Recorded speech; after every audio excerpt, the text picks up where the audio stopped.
এখন আমরা যাচ্ছি ঘোরাতে। আমাদের টোটাল মানালি ট্যুর ছিল 9 দিনের জন্য। প্রত্যেকটা দিনই খুব হাসি মজা করে কাটিয়েছি, কিন্তু যদি বলো সব থেকে বেশি মজা আনন্দ কোন দিন করেছি, সেটা হলো মানালি ট্যুরের এই দিনে। যাওয়ার আগে তো ইউটিউবে দেখেছিলাম যে মানালি গেলে কি কি অ্যাক্টিভিটি করা যেতে পারে, তো সেগুলোই মনে মনে ভেবে গেছিলাম যে গিয়ে অন্তত সোলাং ভ্যালিতেই কিন্তু মেনলি সব রকমের অ্যাডভেঞ্চার বা অ্যাক্টিভিটি সেগুলো হয়ে থাকে। কিন্তু আমরা যখন গিয়েছিলাম সোলাং ভ্যালিতে নিচে একটুও বরফ পাইনি, তাই বরফ দেখার জন্য আবার 650 টাকা করে ঘোড়া ভাড়া করে আমরা উপরে গিয়েছিলাম। ওখানে গিয়ে কিন্তু সব অ্যাক্টিভিটি করেছিলাম।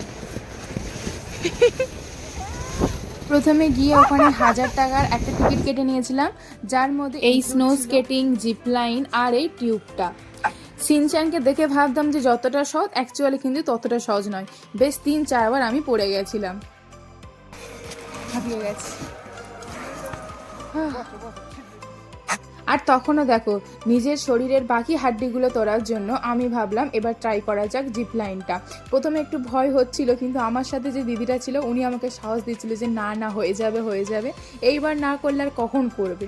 তো তাই ভাবলাম যে ঠিক আছে, টিকিট কেটে নিয়েছি যখন, এখন তো আর ফেরার পথ নেই, তো চলো জিনিসটাকে ট্রাই করা যাক। সত্যি কথা বলতে আমার ভীষণ ভয় লাগছিল প্রথমে যাওয়ার সময়, যতটা না ভয় লাগছিল ফেরার সময় তার থেকেও বেশি ভয়। তারপরে ভাবলাম যে না, আজকের মতো অনেকটা অ্যাডভেঞ্চার করা হয়ে গেছে, বাকিটা পরের জন্য তোলা থাক। তারপরে একটা মোমো নিয়ে নিলাম আর মায়ের কিছু ফটো তুলে দিলাম, দিয়ে তারপরে চলে গেলাম হোটেলে। বিকেলে গেছিলাম আমরা হিড়িম্বা টেম্পেলে, তো সেই ব্লগটাও আমি এরপরে দিয়ে দেবো। তোমরা জানিও তোমাদের এই ব্লগগুলো দেখতে কেমন লাগছে। ওকে বাই, দেখা হচ্ছে তাহলে নেক্সট মিনি ব্লগে।